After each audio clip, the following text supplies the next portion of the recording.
సంవత్సరం నుంచి 14 నెలలు అవుతుంది. ఇప్పుడు మన కేసీఆర్ సార్ బయటకు వచ్చిండు. ఇంకా కాంగ్రెస్ వాళ్ళకి ఇప్పుడు ఒక్కొక్కరికి మంత్రులకి, ఎమ్మెల్యేలకి, ఎమ్మెల్సీలకి ఎవరికైనా ఇప్పుడు మొత్తం వాళ్ళకి లాగులు దడుస్తున్నాయి. కేసీఆర్ బయటకు వచ్చిందంటే ఇవరాక ఫామ్ హౌస్ అన్నారు కదా. ఇప్పుడు కాంగ్రెస్ నాయకులకు చెప్తున్నాను, ఇప్పుడు కేసీఆర్ సార్ బయటకు వచ్చిండు. ఇప్పుడు కేసీఆర్ సార్ అడిగే క్వశ్చన్లకి మీరు సమాధానాలు ఇవ్వగలుగుతారా? ఓకేనా? మీరు అన్న 6 గ్యారంటీలు 420 హామీలు నెరవేర్చిర్రా? ఫస్ట్ మీరు మనస్ఫూర్తిగా గుండె మీద చేయబెట్టుకొని ప్రజలకు మీరు ఇచ్చిన హామీలు నెరవేర్చండి, సరేనా? ఈ టీఆర్ఎస్ ఎమ్మెల్యేలను, మంత్రులను వీళ్ళందరినీ పైసలకు వాళ్ళకు పైసలు ఇచ్చి వాళ్ళని కొనుక్కునుడు కాదు, సరేనా? ఒక్కొక్కరు ఏడుస్తుర్రు. నేను ఎల్బీనగర్ ఉండే కాన్స్టెంట్ సరూర్ నగర్ ఏరియాలో సరూర్ నగర్ చెరువు కట్ట దగ్గర నేను ఒకసారి ఒక ఆటో అన్న వ్యక్తిని అడిగిన, అన్న బాధపడుతున్నాడు. నేను పోయి అడిగిన ఆటో అన్న వ్యక్తిని, అన్న ఏమైంది అన్న బాధపడుతున్నావు అంటే, ఈ కాంగ్రెస్ గవర్నమెంట్ వచ్చి ఫ్రీ బస్సు పెట్టడం వలన నా ఈఎంఐలు కట్టలేక, నా భార్య పిల్లలు పోషించలేక నా పిల్లలు ఇప్పుడు బయటపడ్డారు. ఇప్పుడు నేను ఏం చేయాలో నాకు అర్థమైతే లేదు.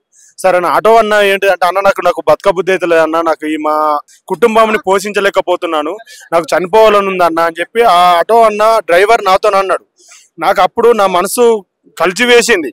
ఆటో అన్న వ్యక్తి మాట్లాడుతుంటే నాకే ఏడుపు వచ్చేసింది.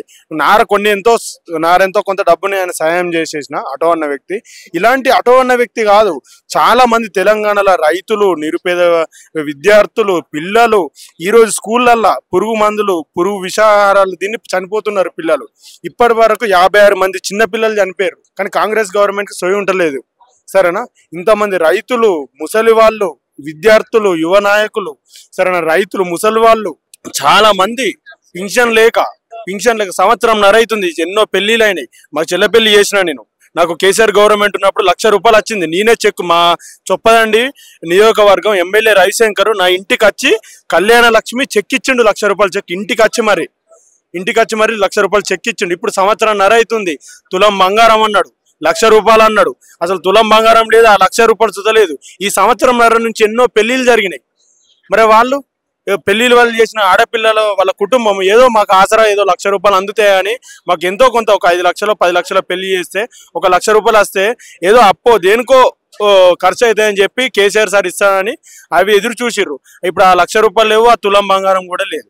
ఇలాంటి పరిస్థితి ఇప్పుడు మనము ఎదుర్కొంటున్నాం. ప్రజలారా, ముందు ఇంకా చాలా మనము బాధపడుతున్నాము. అందుకే ప్రజలందరూ ఇప్పుడే మేలుకోండి.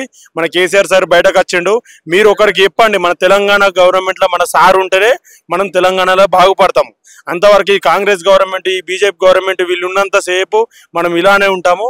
అందరికీ మనస్ఫూర్తిగా నేను కోరుకుంటున్నాను. ఒక్కసారి బాధపడ్డాము, నెక్స్ట్ టైము బాధపడకుండా చూసుకోండి. నేను అందరికీ మరి అందరికీ యువకులకి, రైతులకి, మెయిన్ యువకులు, సరేనా? ముసలి వాళ్ళు, ఆడవాళ్ళు, మన పేదవాళ్ళు అందరు కేసీఆర్ సార్ని గెలిపించారు. ఒక యువకులు మాత్రమే మన కేసీఆర్ సార్ను ఓడగొట్టారు. కాబట్టి యువకులకు చెప్తున్నాను, కేసీఆర్ సారు, కేటీఆర్ సారు మనకు అన్ని ఇచ్చిండు. ఒకసారి హైదరాబాద్ రండి, విలేజ్ ఉన్న వాళ్ళందరూ ఒకసారి హైటెక్ సిటీ, కోకాపేట, మణికొండ ఇవన్నీ వచ్చి చూడండి. ఒకసారి మీకు హైదరాబాద్ అనేది కలుస్తుంది. ఇప్పుడు హైదరాబాద్ అనేది ఒక తెలంగాణ పటంలా ఒక మన హైదరాబాద్ బ్రాండ్ ఇమేజ్ అని తీసుకొచ్చిండు కేటీఆర్ సారు.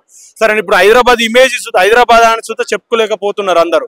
ఇప్పుడు ఆంధ్రప్రదేశ్ చూడండి ఎంత మంచిగా చేస్తున్నారు అక్కడ ఐటీ వాళ్ళు. ఇక్కడ తెలంగాణ, హైదరాబాద్ ఎందుకు మనకు ఢిల్లీలో చూపెట్టలేకపోతున్నారు మన కాంగ్రెస్ గవర్నమెంట్, రేవంత్ రెడ్డి గారు, సరేనా? ఇక్కడ ఐటీ ముఖ్యమంత్రి సుత అలానే ఉన్నాడు. అన్ని కాంగ్రెస్ గవర్నమెంట్ అన్ని విప్లవమైంది. ఇప్పటికైనా ప్రజలు మేల్కొని కేసీఆర్ సార్ని గుర్తు పెట్టుకొని మళ్ళీసారి ఎన్నికలలో కేసీఆర్ సార్ని గెలిపించగలరని యువకులు మనస్ఫూర్తిగా నేను కోరుచున్నాను. జై తెలంగాణ.